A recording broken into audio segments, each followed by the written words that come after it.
of not only the prosecution aspect, he's also in charge of, I think, police investigations, among others. Ms. Archer, am I wrong? So usually, good morning, Good Sana. Good morning to your listeners. So usually, there's always some sort of a separation of the investigative work and what they call the district attorneys. So when you finish your investigation, you would turn it over to the district attorneys to look through and punch holes and play the devil's advocate and turn the investigation upside down to be sure that if that investigation goes to the court, it will have legs and will be solid enough. So it's more like a system where they hold the investigation to account in the hope that they don't go all the way to the court and get eggs on their faces. So that's usually what happens. The police and the agencies will do the investigation, but the district attorneys will look through and say, why didn't you do this? Go back and do this. Why did you use this approach? This will be thrown out. Why did you do this? Go back and do it this way. So that's what really happens. If you look at the FBI, for example, they also operate under the Department of Justice. And so they also have the same process. The agents will do their work. It will go through the Attorney General's division, and then eventually it will go to court. Now let me. So I have on the line Mr. Raymond Archer. I'm sure you know by the voice that it is him. He spent a significant part of his life in investigative journalism. Now he does other things than a risk analyst, which involves some level of investigation, I believe. But I'm sure you've listened to the speaker's comments. What do you think? Because essentially the special prosecutor does not only prosecute, they also undertake their own investigations. What do you think of the speaker's stance on all this? Well, if you listen to the speaker, he appears to suggest that he thought the powers given to the OSP was powers that is already given to the Attorney General, and that, like many have said before, he thought that rather than set up the OSP, we should have decoupled the Attorney General from the Ministry of Justice. In that case, he becomes an independent Attorney General. As we have it now, we have the Minister of Justice also doubling as Attorney General. And so therefore, he thought, rather than set up the OSP, since the Constitution already makes arrangement for these kinds of investigations to be done by the Attorney General, the wisest thing to do would have been to decouple the Attorney General and not make it partisan, and allow the Minister of Justice to run the Justice Administration and leave the Attorney General to act as an independent agency, just like the OSP. I mean, that is a very valid argument. The only point of departure that I have is that I don't think too much fish or meat spoils the soup. At the end of the day, if the OSP is having challenges, will it be that the Attorney General will have challenges? Because the OSP, as we know it, is supposed to be very independent. So if with all the independent and lack of insulation from the political elite, the political system, he's still having these challenges, there's no proof that if we decouple the Attorney General from the Ministry of Justice, they won't have the same problem. That's my only point of departure. And my point is that it is important for the nation to have as many agencies as possible looking into investigations into political corruption or public sector corruption and in corruption in general. So if you look at it on that sphere, the speaker appears to be saying that, well, this was an exercise of futility because the problem is not with setting up plenty agencies. The problem is with independence. But if the one that we have given the independence itself is having many problems, then there's no point, there's no proof, there's no guarantee that the Attorney General wouldn't have the same problems. And so it looks to me that there's a misalignment somewhere as far as the fight for corruption is concerned. A misalignment? I feel like there's a misalignment because here we have the executive, which is made up of the president and the ministries and the agencies, right, who believed that establishing an office of special prosecution was the best way to go. You have the legislature that endorsed that position and said, yes, we believe that this is the best to go, and therefore we are going to give you a law to establish the OSP. You have the citizens that bought into the idea of then candidate Nanado that here we believe that this is the way to go, therefore we give you the mandate to do that. But yet, since the office was set up just a few years ago, this is the second OSP. Okay, the first one went frustrated and disappointed really in the executive and the fact that he thought the executives were not comfortable with the office that they themselves set up and that they have found many reasons not to resource the office and made him look like a scapegoat. So then you have the situation where now almost all the cases that the special prosecutor has worked on appears to not to have found the reason or importance with the judiciary, who tends to throw out his cases. And then now we are back at the same situation where the OSP is complaining and is frustrated just like his predecessor. Of course, the frustration of this OSP is different from that of Machinamidu, the previous one.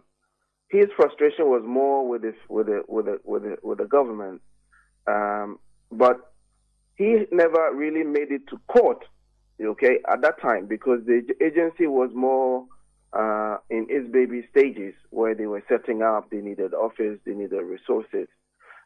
This one has moved beyond that to investigating cases and taking it to the court. And now he's frustrated that his cases are being thrown out, and he's not finding favor. One thing that I find, especially here in our system, is the thought that if you're a lawyer, it's just the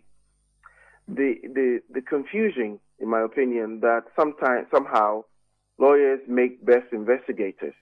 So if you look at most of the agencies of investigation, they have these lawyers there who are the head of the agencies. The difficulty you have there is that the fact that someone is a lawyer doesn't mean that he will be a good investigator. And so I would have thought that for an investigative body, you have someone with experience in investigation, and then, like they have in the U.S., you have a district, where they have the district attorney. In this case, you could have a very strong legal department. So the investigation will do their work and then turn it over to the legal department to check. Okay, this law, we're going under this law. Is it appropriate? We're doing this. Is it appropriate? What is the position of the law on these charges? So that there will be accountability. But once you have a lawyer in charge of this, he's thinking in terms of court, he's thinking in terms of this, and then eventually a lot of very serious ingredients of investigating and getting evidence is not properly done, because they're solely focused on the legalistic part of it and not the investigation itself. And so by the time you get to the court, and he's acting as his own district attorney, where he's doing the work and evaluating it himself. And so I find that to be some of the situations that happens in most of the investigative bodies, and they tend to have no oversight, internal oversight, and then they will get to court and have some of these difficulties.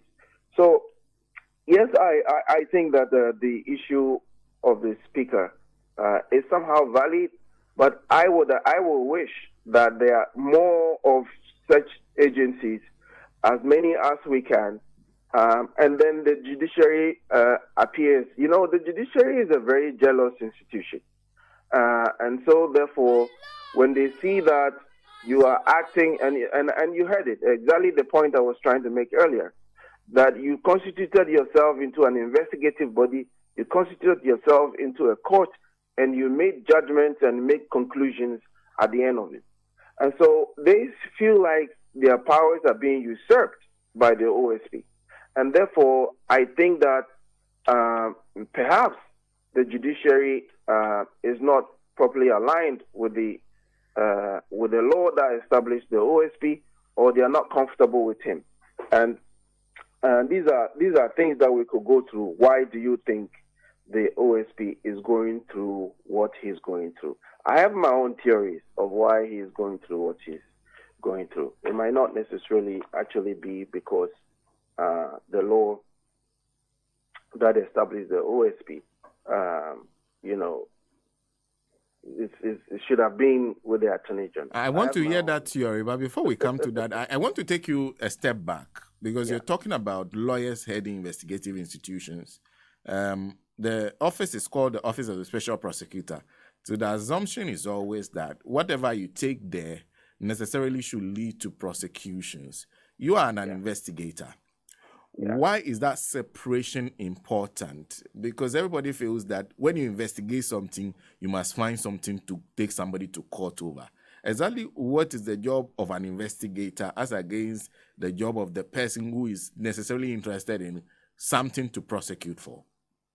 Well, thank you. So what I'm saying basically is that as an investigator, you know, you're focused on your ability to catch someone, your understanding of the process, your understanding of the subject that you're investigating, your ability to put evidence together. The difficulty with a lawyer acting as an investigator and acting as a lawyer, as a supervisor of that investigation, is the fact that when you work on a case for so long, you tend to become biased to your facts and your I don't know, I've forgotten the right word to use. You become biased to the processes and everything you have done, that you begin to feel like you've done the right thing. You develop what we call cognitive bias to your processes. And therefore, you're the investigator, you're the supervisor, and so at the end of the day, you don't have proper oversight. Okay, it would be good for a legal department whose primary job is to provide oversight to the investigation, so that once you are done, your expertise is investigating corruption or investigating crime. So therefore, you focus on investigating the crime. Of course, you need a basic understanding or a good understanding of the law that allows you to work. You need a good understanding of it. And law is not rocket science. So once you understand what you're supposed to do, the most important skill you need is the ability to investigate. So an investigator starts off with a good hypothesis. This is the case before me. This is the subject before me. What will I do in order to get evidence that this particular person is guilty of this crime? You don't need a lawyer to be able to do that. But in the process of doing all these investigations, the focus at this point should be the ability to investigate and gather evidence. Then you turn it over to your legal department, and then he will tell you, well, you said you have this fact, but you omitted this one. Under the law, it would be good to have this as backup. Or you interrogated this person based on all of these. Under the law, you will have to do it differently. So it's a process that works together with an accountable system within the same agency, in the hope that you don't exit the investigation only to face accountability and scrutiny rather in the court, because that would be embarrassing. So my thinking is that when someone has designed his own hypothesis for an investigation, and then that person supervises the investigation, and after he's done, there's no oversight or agency to say, why did you do this? Why did you do that? Why did you do it this way? This is not acceptable. This is not, let's do it like this, let's do it like that. It is a process that goes concurrently with the investigation, so that by the time you're done, you have a product that can stand the test of scrutiny. You don't get surprised yourself by other lawyers, because you're sitting down there saying, as the lawyer and as the investigator and someone who developed all these processes, you tend to be very biased to your own evidence, your own facts. And so it is always good that you have oversight, even internally. So the fact that the lawyer, he's the investigator, he's the administrator of everything, when something is going wrong with an investigation, he doesn't get to see it. He doesn't recognize it. He gets surprised in court. And that is something that I realize happens quite a bit. So the fact that you're a lawyer doesn't mean that you'll be a good investigator. I see. Okay. In this case, do you feel that confusion is influencing the work of the Office of Special Prosecutor? Because a lot of people say, oh, he's been a criminal law lecturer for a long time, has been a practicing lawyer when it comes to criminal law for so long. Is that being confused in your view? Yeah. It's been confused in my view because if you look at the law, there are people who are detectives who are not lawyers. The biggest chunk of our criminal justice system is not done by lawyers. The biggest chunk is done by the police, especially when it comes to crime. Most of them are not lawyers. Maybe 80% are not lawyers. But they are called detectives. They're called detectives because of their ability to detect crime and investigate it. But even for the police, the reason why they tend to be a lot more successful and don't get into these problems is the fact that the supervising agency for criminal offenses, as you know, all criminal prosecutions under our law is vested in the Attorney General and Minister of Justice, so to speak. Whenever they finish their investigation, the police have a legal department, all right, but they also turn all their investigation to the Attorney General for scrutiny. The Attorney General may come and say, well, looking at the law, you have to do this way, you have to do this that way, you have to do this way. And therefore, they will go back and get the job done properly before the Attorney General goes to court. There is oversight. That's why they tend to be a lot more successful. Most of the detectives in Ghana under our criminal justice system are not lawyers, but they manage to do most of the investigations and are successful at it.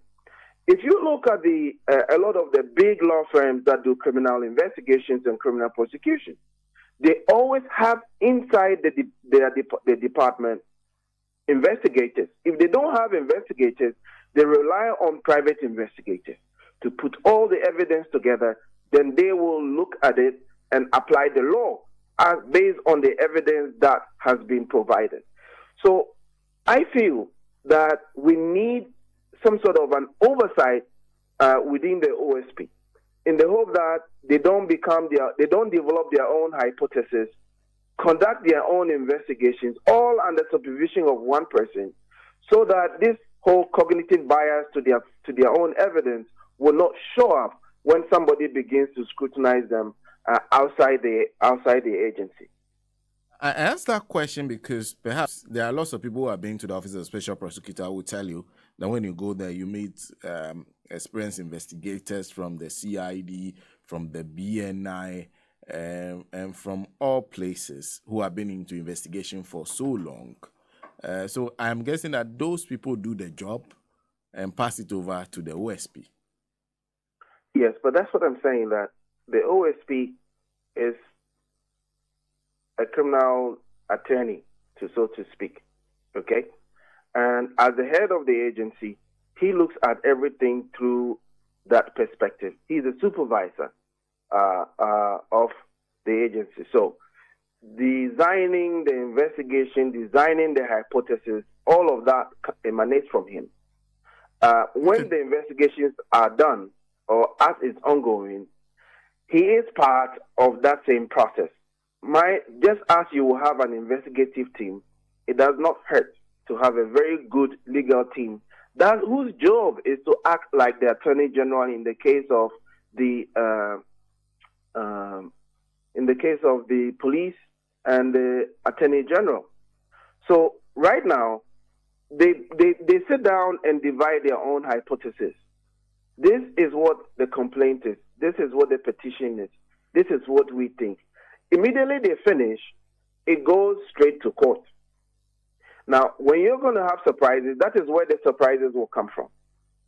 So I think somehow, maybe perhaps, it will be good to have a purely investigative division that is not looking at all of these through, what is this, what is that, but purely through the eyes of an investigator gathering evidence. Then a division that looks at this case, it's like when your lawyer prepares you for court.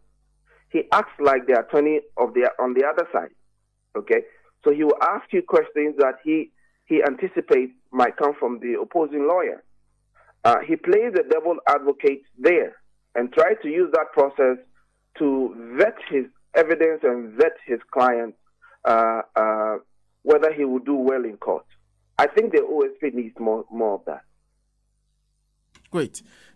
Having said that, then I'll go back to your theory. What do you think is the issue? Because the special prosecutor seems to feel frustrated by what he sees as non-cooperation from the courts, and even to some extent is feeling that the courts are antagonizing him. What's your theory of what you think, where you think the problem is coming from? Well, like I said earlier, I feel like somehow the judiciary doesn't appear to be aligned with this OSP. The previous one, we don't know, because he never found his way to court. He got in charge of the organization at its teething stages. So he probably could have as well faced the same problems. But we only know about this OSP. And it looks to me that from everything that is happening, the judiciary is not aligned with the OSP and his work. That's one. And you want to ask yourself why. I'll answer that in a few minutes. It could also be that the OSP is genuinely very competent, and he's suffering all of this because this whole system is corrupt, and there's a conspiracy against him because of his extreme competence. That may well be a possibility. It is also a possibility that perhaps the system is done with him and wants to, and perhaps the appointing agencies have come to realize that he's not what they thought he was, and are bent on either frustrating him or getting rid of him. And so that could be one of the reasons that they are probably dissatisfied with his performance, and they are a lot of more not cooperative And so therefore, you realize that if you look at his posturing, he appears to be fighting different demons. If you look at the press conference he had, he appears to be fighting demons. But if anybody with any common sense, Senna, would have told you that this particular OSP was bound to have challenges with the judiciary. Really? Yes. Anybody with any common sense. And let me tell you why. Now, this is an OSP that worked with Anas Aremiao Anas. He was his lawyer and defended him in all their cases. One of the cases that hurt the reputation of the judiciary, and like I told you, the judiciary, especially in Ghana, is a very jealous one. They love to be respected, and they jealously guard their territories. One of the investigations that hurt the judiciary the most was the documentary that was done by Anas Aremiao Anas and his attorney, who is now the OSP. So anybody that was going to appoint this person should have had the common sense that perhaps this person was going to get into some sort of a difficulty with the system, because there were a lot of lawyers, there were a lot of judges, and also a lot of lawyers who felt that some of the judges were not treated fairly as far as that investigation was concerned. Or perhaps the investigating did his job, but they're just not happy with the way it was done. Or they're not happy that their reputation was brought to the lowest ebb as far as this was concerned. So, if you were appointing an OSP, you should have underlined those risk factors that perhaps having been part of this whole operation, the judiciary and the judges, the same judges that they humiliated, or the same judiciary that they humiliated, they will now have to go to them and sit in front of them and try to pretend that this judiciary will be fair. So that is one point. The second point is the motive, in my opinion, why the OSP, despite all these risk factors, was appointed. I think the OSP was appointed specifically because they wanted him to deal with the problems of the vice president and Kennedy Agyapong. As far as the Edubuahine tape was concerned, when you look at that scenario, you had the situation where Kennedy Agyapong had in his possession a tape where the deputy minister talked about the vice president. And what did he say about the vice president? That the vice president has some sort of an architecture where if you want to do business, especially in the financial sector, you need his blessing. And that if you were going to get the blessing of the vice president, and this is a finance minister, okay, who works with the vice president at the economic management team level. And he says that this is how the vice president operates. You first need to sort him out.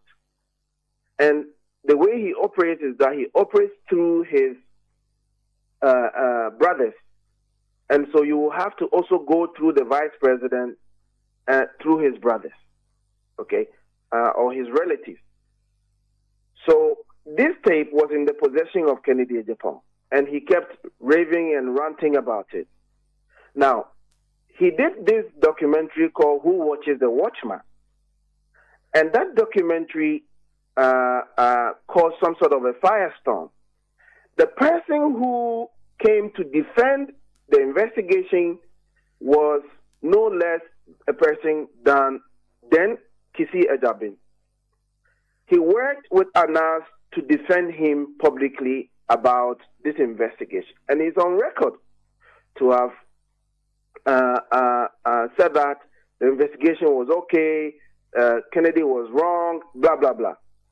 Now, just around that same time, they were looking for an OSP. Now, the case of, you remember that documentary, the particular video of the deputy minister was not shown either by the announced team or by Kennedy, except that he kept talking about the fact that he has some document. It contains some high-profile people, ministers, and top-level government appointees. So when the government realized that Kennedy was going to run for president, they noticed the risk that if their only candidate was the vice president, he could be besmeared with that document that was in possession of Kennedy. They knew about this investigation. They knew about the audio. They knew about all the video evidence of the minister saying that. And so, therefore, they needed to protect this candidate at all costs if Kennedy was going to use it to besmear him. So who did they select to become the OSP? They selected Kisia Jabin, the same guy that was defending the investigation. And immediately he was appointed, the president, who at this point was in the know that something of this nature was happening, immediately filed a petition with the Office of Special Prosecutor to investigate these allegations. Now, 2 days after he filed the petition, Anas also filed a petition with his former lawyer, who is now the OSP. So the OSP accepts this investigation without saying that, well, listen, Anas, you were my client, okay? I have made comments about this case publicly. I have made comments in the media and have defended this investigation. So perhaps I am not the right person to look into this matter. For that reason, I recuse myself from this particular investigation, because in any civilized and competent jurisdiction, the OSP should have stepped aside. He is actually a material witness to this investigation. But he accepted the petition from his client and accepted the first petition from his appointer, which is the president, and stuck on the case until a month or something to the primaries, when he releases the report of that investigation, and there's no mention of the vice president. They did not even speak to the vice president at all. The poor guy who made the statement is somehow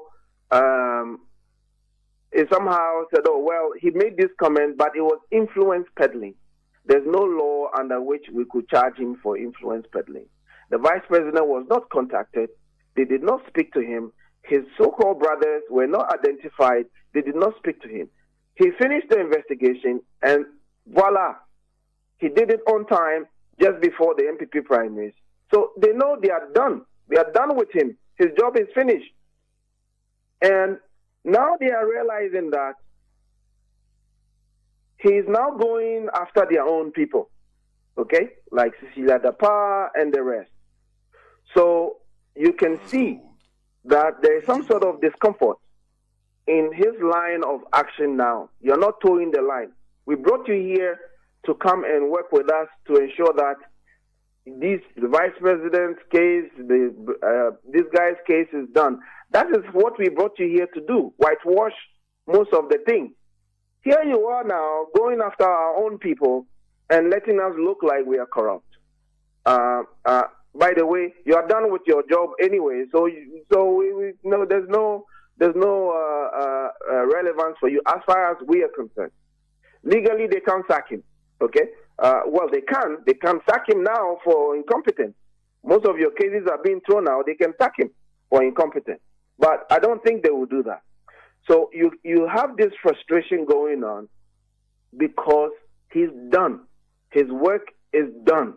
And when he begins to complain about the body language of his people, what do? They now start throwing things in the media to let him look like he is the one that we need to look at. In fact, you had, I think Paul Adumochi was the one who was talking that the Auditor General actually needs to investigate him because they think that he's misusing public taxpayers' money. So this is my theory of why he's going through what he's going through, is because they are done with him. And where the trajectory that he started going now is not where they wanted him to go. It's difficult to ignore a theory when it's coming from Raymond Archer. Anyway, well, I have a scheduled interview with Dr. Tony Obin at 8:15 on this matter of the lithium agreement. But before I let you go, what's your own views on that whole arrangement? I wish we have time. I think we can make time subsequently for a much more extensive conversation. But what's your... please put those views in a short summary for me. Yeah. So what is the issue with lithium? So lithium, as we now know, is one of the most precious minerals because the world is going green. And the need, if you're going green, you need a lot more of lithium because it is a product that is used to produce batteries. So the green technology will require that if you're using solar, which we have in abundance in Africa, we will need some sort of a storage system to create batteries, which will store power in a power storage. If you use laptops, there's a battery in there that keeps the computer running. If you use mobile phone, there's a battery in there after you charge it that keeps the device running until you recharge it again. That battery is made from lithium. It has now been discovered, like most precious minerals, that Africa holds some of the largest deposits of lithium, and therefore it needs to be exploited. But typical of we Africans, we are not looking at the big picture. We're doing the same thing that was bequeathed to us by our colonial masters, and I can tell you the result is going to be the same. So here we are, a continent realizing that the world is going green. Or well, maybe they don't even realize that the world is going green. If you don't, look at the number of refineries that are all of a sudden springing up in Africa, because they know that Africa is behind in terms of clean energy many decades. Fossil fuel is still going to be our thing. So they are pushing all their refineries to Africa. They're going to try to make fuel a little bit more less expensive, and then we will be focused on fossil fuel. Now petrol is cheap. Okay, so then we will be focusing on petrol while they take the lithium batteries away, lithium away for their electric vehicles and other power storage. Now, Senna, so you have a continent that has the best of sunlight in the world. You have a continent that has the largest deposit of lithium, which is used for batteries for the storage of power.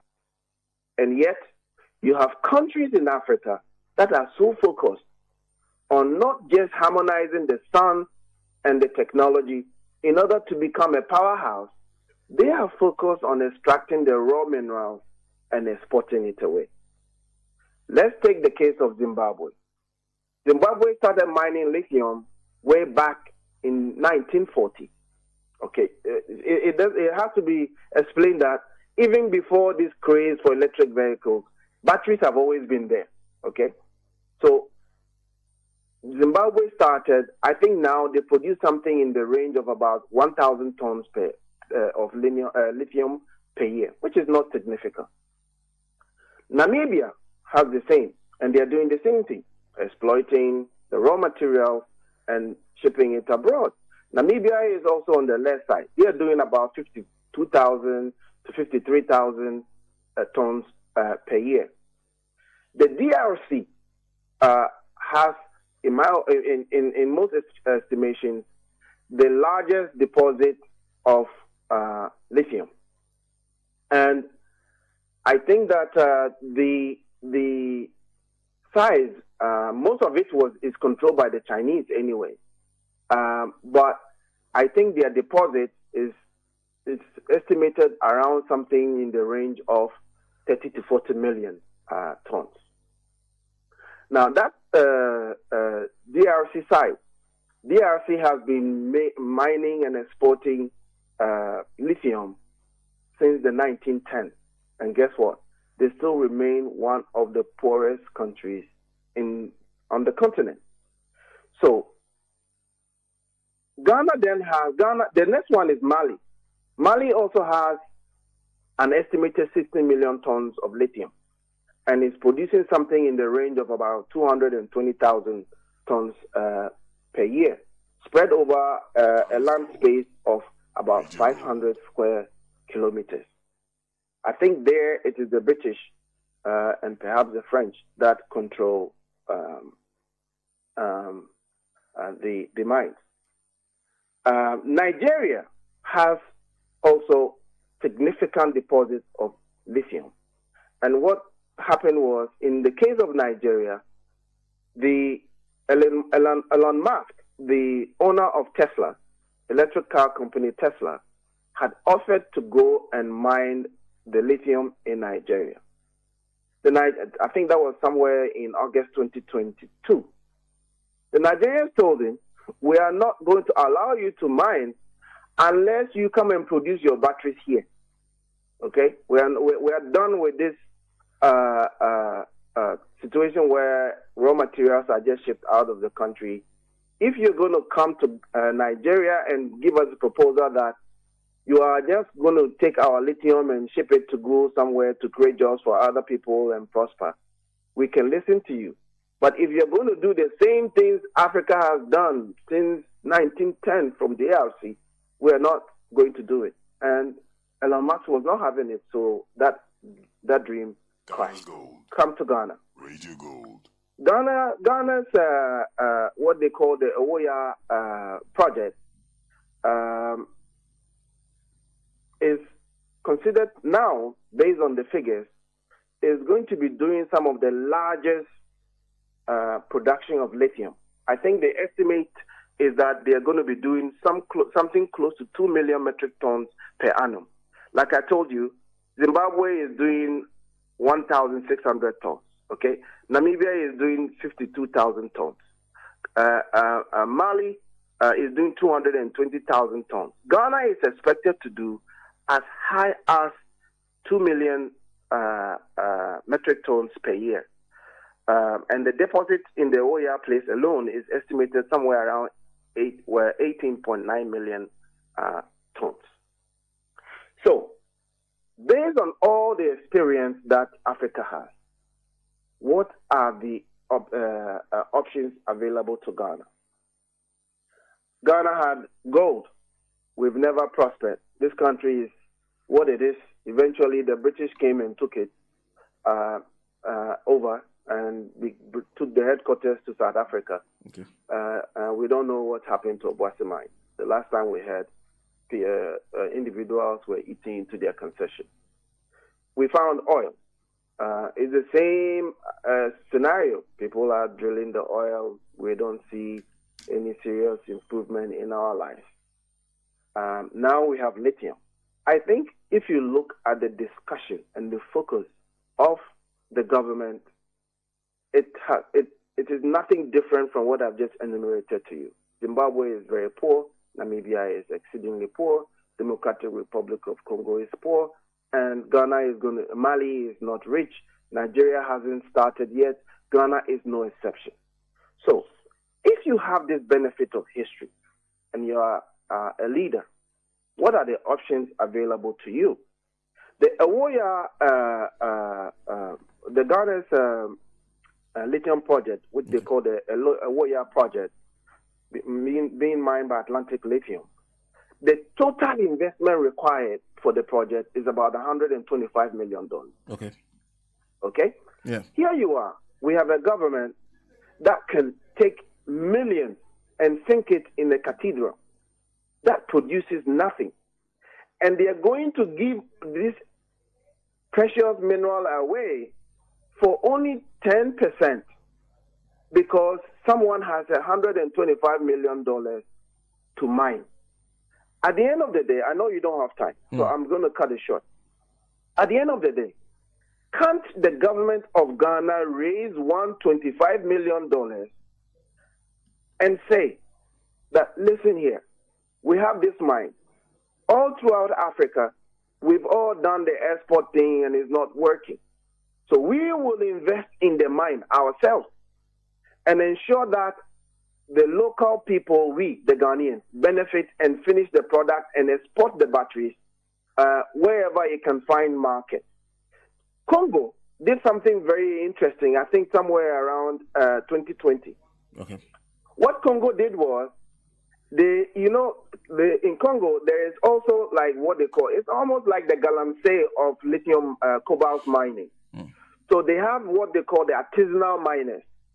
So Congo decided that, listen, as a first step, we know we've messed up, but as a first step in clean our act, why don't we put all the artisanal miners together and they sell all their artisanal mine products to the Congolese government? So they buy it themselves, just like we are doing with gold for oil. Government is buying the gold. Okay. So commonsensically, government could also do the same. They put the money in the mine or they bring artisanal mining there and they supervise them and they mine and the government will buy it. Okay. But it looks like the government is bent on doing the same things most African countries have done. And I'm not sure we will come out with any different result. It's going to be the same. Thank you very much. Thank you very much. You're welcome. Mr. Raymond Archer is an international risk analyst joining us. We were talking about two issues, special prosecutor, then we ended up with the matter of lithium. Now I have on the line someone who is being